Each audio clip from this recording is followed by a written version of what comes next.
నా పోరాటం రైతుల కోసం, నా పోరాటం అన్యాయం జరిగిన దళితుల గురించి, నా పోరాటం అన్యాయం జరిగిన మా ఎస్టీ సోదరులు. మీరు ఒక మూవీ చూస్తుంటారు, చిరంజీవి మూవీ ఖైదీ నంబర్ 150. దాంట్లో రైతుల భూములు ధనవంతులు లాక్కుంటుంటే చిరంజీవి గారు కుట్రాడాలంటే ఆయన మీద తప్పుడు ఆరోపణలు చేసి జైలు పంపిస్తారు. ఇక్కడ కూడా అదే జరుగుతుంది.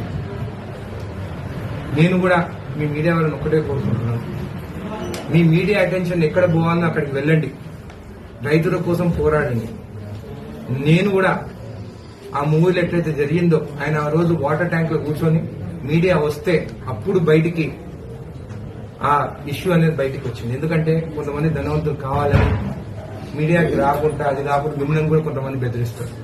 కాబట్టి ఎవరికి భయపడకుండా ఆ ఎస్టీ సోదరులకి న్యాయం జరిగేటట్టు, మీకు నాకన్నా బాగా మీకే తెలుసు అది ఎక్కడ ఏం జరుగుతున్నది.